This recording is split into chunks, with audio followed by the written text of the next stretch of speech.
इस अहम एक्सप्लेनर में सभी का स्वागत है। बिना समय बर्बाद किए चलिए सीधे एक बहुत ही गंभीर सिचुएशन की कल्पना करते हैं। जरा सोचिए, एक क्लासरूम है। एक छोटा बच्चा कोई सवाल पूछने के लिए हाथ उठाता है और उसे अचानक बहुत बुरी तरह चुप करा दिया जाता है। एक ऐसी दुनिया जहां अपनी आवाज उठाना पूरी तरह से मना है। सुनने में ये किसी डरावनी फिल्म की कहानी लग सकती है ना, लेकिन ये एक डरावना सच भी हो सकता है। जरा गहराई से विचार कीजिए, क्या होता है जब किसी भी इंसान की आवाज को बेरहमी से दबा दिया जाता है? अगर किसी को अपनी बात कहने से पूरी तरह रोक दिया जाए या महज उसके नाम और धर्म की वजह से उसके साथ भेदभाव करके उसे समाज से अलग थलग कर दिया जाए, तो क्या होगा? क्या ऐसे में उस इंसान को उस भारी अन्याय के सामने सिर्फ चुपचाप सिर झुकाकर बैठे रहना चाहिए? ये एक ऐसी दुनिया की तस्वीर है जहां आज़ादी का कोई वजूद ही नहीं है। सोचकर देखिए, वो जिंदगी कितनी घुटन भरी होगी। लेकिन यहां निराशा की बिल्कुल कोई बात नहीं है, क्योंकि सच्चाई इससे एकदम अलग है। नागरिक कभी भी शक्तिहीन या बेबस नहीं होते। कोई भी इंसान सिर्फ एक मूक दर्शक या आम प्रजा नहीं है, बल्कि उसके पास कुछ ऐसे जन्मजात और पक्के अधिकार हैं जिन्हें दुनिया की कोई भी ताकत आसानी से छीन नहीं सकती। एक जागरूक नागरिक होने के नाते अन्याय के खिलाफ खड़े होने और अपनी आवाज बुलंद करने की पूरी ताकत हर एक इंसान के पास मौजूद है।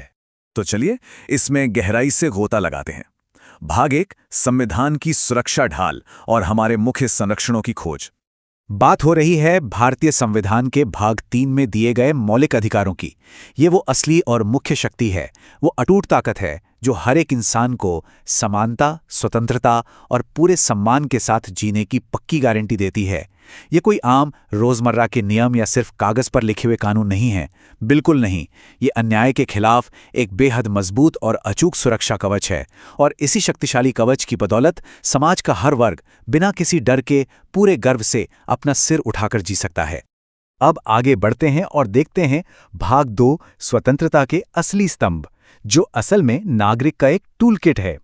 और ये बहुत ही शानदार तरीके से दिखाता है कि हमारे संविधान ने हमें वाकई में कितना शक्तिशाली टूलकिट दिया है। समानता का अधिकार ये पक्का करता है कि समाज में कोई भी छोटा बड़ा नहीं है, कानून की नजरों में सब एकदम बराबर हैं। फिर आता है स्वतंत्रता का अधिकार, यानी बिना किसी खौफ के अपनी बात कहने और सोचने की आज़ादी। यहाँ हर एक आवाज मायने रखती है। शोषण के खिलाफ अधिकार इस बात की पक्की गारंटी है कि किसी से भी जबरन मजदूरी ना करवाई जाए, ताकि बचपन हमेशा सुरक्षित रहे। धर्म की स्वतंत्रता हर इंसान को ये पूरी आज़ादी देती है कि वो किसी भी धर्म को माने या ना माने, ये उसकी अपनी मर्जी है। और आखिर में सांस्कृतिक और शैक्षिक अधिकार, जो हमारे समाज की विविध भाषाओं, संस्कृति और शिक्षा की पूरी हिफाजत करता है। ये सब कोई उबाऊ नियम नहीं है, बल्कि ये असल दुनिया में हर नागरिक की रोजमर्रा की ताकत है। लेकिन इन सभी अधिकारों को भी तो एक रक्षक की जरूरत है ना? तो चलिए देखते हैं भाग 3, सबसे बड़ी संवैधानिक शक्ति जो हमारी अंतिम सुरक्षा है। तो यहाँ सबसे अहम बात यह है कि इन सभी अधिकारों को सुरक्षित रखने के लिए संवैधानिक उपचारों का अधिकार मौजूद है। ये एक असीमित और अचूक शक्ति है। अगर कोई किसी भी नागरिक के अधिकार छीनने की कोशिश करे तो वो इंसान सीधे न्याय की मांग कर सकता है। ये अधिकार सबसे ज्यादा जरूरी इसलिए है क्योंकि ये एक ऐसा मजबूत सुरक्षा जाल है जिसे सीधे सर्वोच्च न्यायालय का समर्थन हासिल है।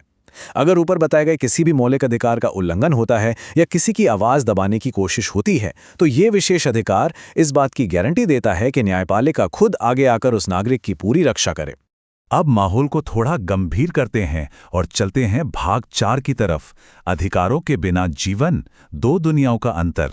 एक पल के लिए रुकिए और शांत दिमाग से सोचिए। कल्पना कीजिए इन संवैधानिक अधिकारों के बिना एक दुनिया की। वो दुनिया आखिर कैसी दिखेगी?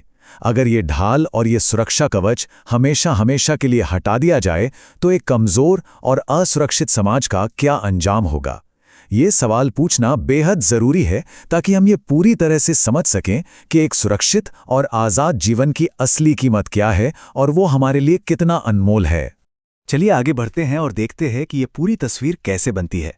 एक तरफ वो दुनिया है जो अधिकारों के बिना है, जहां कोई समानता नहीं, कोई स्वतंत्रता नहीं, कोई सुरक्षा नहीं। ये एक ऐसा कड़वा सच है जहां सिर्फ ताकतवर लोग कमजोरों पर राज करते हैं और उन्हें कुचलते हैं। लेकिन दूसरी तरफ वो सुनहरी सच्चाई है जिसमें आज हम सभी जी रहे हैं, अपने अधिकारों के साथ, जहां खुलकर बोलने, पढ़ने और अपने बड़े से बड़े सपनों का बिना किसी डर के आज़ादी से पीछा करने की छूट है। ये अंतर बिल्कुल साफ कर देता है कि संविधान ने हमारे जीवन में कितना बड़ा और सकारात्मक बदलाव किया है। अब हम इस चर्चा के अंतिम पड़ाव पर हैं। भाग 5, स्वतंत्रता की असली पहचान केवल कानूनों से परे। अब यहाँ सबसे दिलचस्प बात यह है कि मौलिक अधिकार केवल किताबों में लिखे गए सूखे कानूनी पाठ या नीरस दस्तावेज बिल्कुल नहीं है। वे असल में स्वतंत्रता की असली पहचान है। ये अधिकार एक आज़ाद राष्ट्र की धड़कन है, एक जीती जागती भावना है जो हर दिन ये एहसास दिलाती है कि हर इंसान एक आज़ाद देश का सम्मानित, सुरक्षित और स्वतंत्र नागरिक है। संविधान ने ये सशक्त और अद्भुत अधिकार तो हमें सौंप दिए हैं, लेकिन सवाल ये है, क्या समाज का हर नागरिक इनका सही और पूरी जिम्मेदारी के साथ उपयोग कर रहा है? ये एक ऐसा सवाल है जो हम सभी को अपने भीतर झांककर खुद से पूछना चाहिए, क्योंकि आखिरकार बड़े अधिकारों के साथ हमेशा बड़ी जिम्मेदारियां भी आती हैं। क्या हम उन जिम्मेदारियों को निभाने के लिए तैयार हैं? ये एक ऐसा विचार है जिस पर सबको गहराई से चिंतन करना चाहिए।